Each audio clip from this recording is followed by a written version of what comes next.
Howdy music lovers, Tom from Blakgraz here. We're doing another episode of Guitar and Gab, and it's come to my attention that some of the stories I've told over the years have been something that are kind of funny and interesting, and so I thought, well, I could share a couple of really good ones for y'all here on these videos.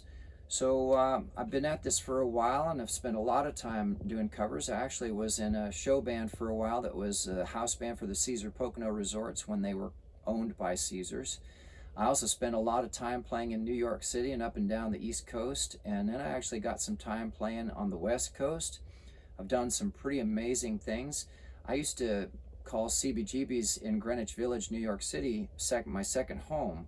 It was a lot of fun playing there. It's a famous place if you never heard of it. It's where the Talking Heads came from, the Police, AC/DC went through there, Blondie.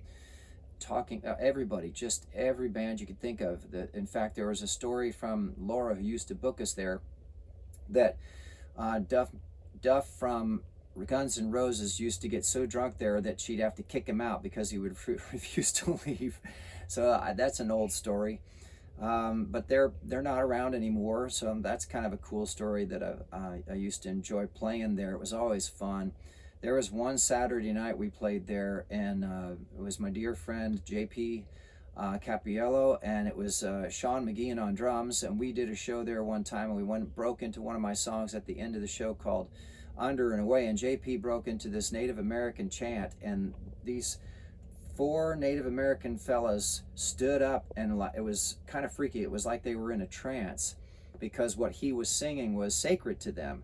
He knew it to be one of their, chants, but didn't realize the impact it would have on somebody who actually believes that stuff. So that was a pretty amazing night, and it was packed too. A Saturday night at CBGB's was just mobbed. It was so much fun. But anyway, I've done some pretty interesting things. I've actually used to have really long hair. It was down to around here. The funny thing is, when I was in the show band, I actually grew a mullet, and there's pictures to prove it too, which are kind of scary.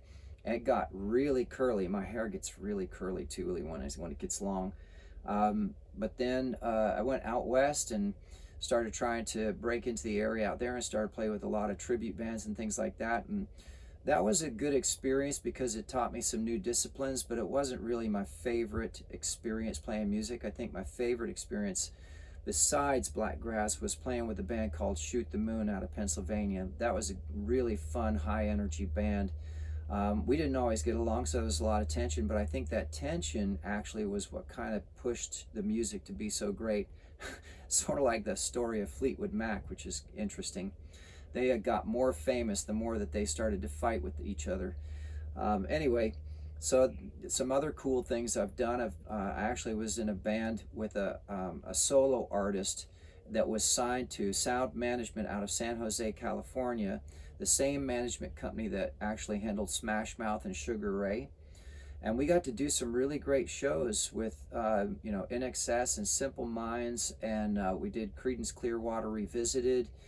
So it wasn't with Fogerty, it was actually with another singer, but it was all the other original members of Creedence Clearwater, and it actually had Joe Elliott, the lead guitar player from the Cars, playing at that time. We did a great show with them. It was a 4th of July show at Canocti Harbor, and I'll never forget sitting on stage after playing our set, right behind this huge video screen, and looking over and seeing the guys on stage and seeing the video screen right here, and I'm sitting right by it was just surreal. 10,000 people, it was a packed house, and they were amazing. The show was phenomenal. Every show that we did with that management company was amazing. So I've played some really cool places too, in obviously New York City, Arlene Grocery when it was around, and Lion's Den, and CBGB of course, and then some great places in LA as well. In fact, the Viper Room was one of my favorites.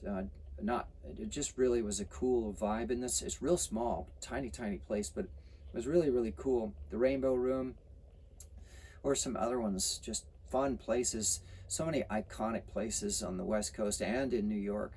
But basically, I've done some really cool things, and I'm looking forward to doing more cool things, especially with Blakgraz now, with it being all my own music instead of playing covers or tributes. It's funny because I've had a lot of musicians tell me that that's impossible.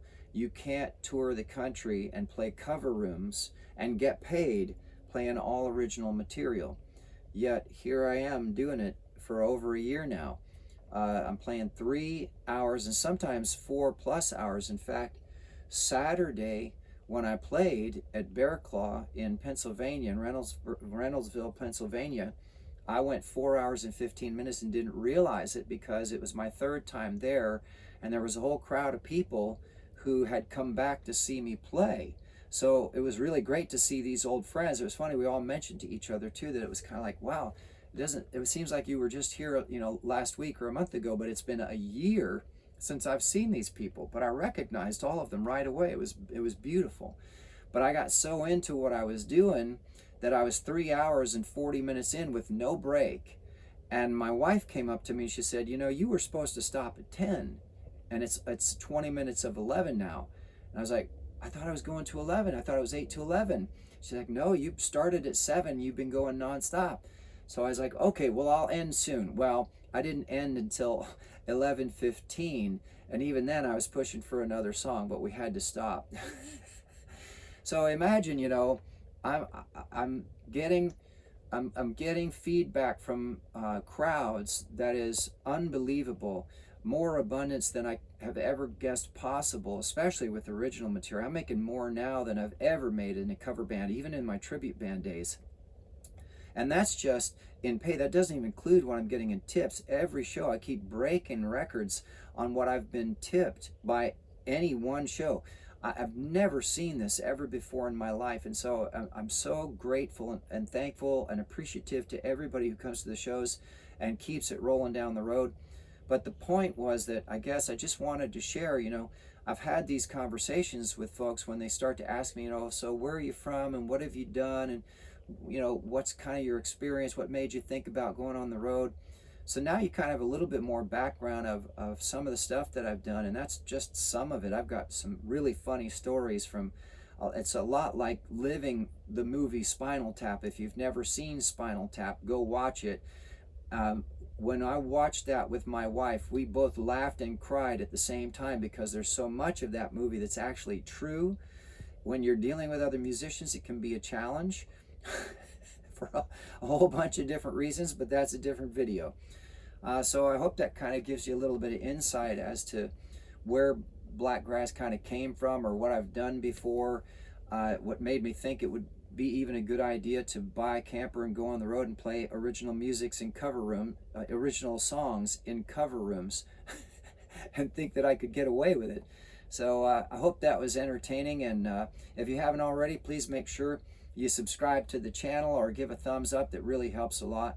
If you have any questions, put them down in the comments. I'd love to hear what you think, or if you have questions for me, I'd love to answer them. But even better, if you could go to any of your social media and follow, or any streaming service and follow, and please put a Blakgraz song in one of your playlists. That's a huge help. So until next time, thanks everybody for tuning in, and I hope to see you at a show real soon.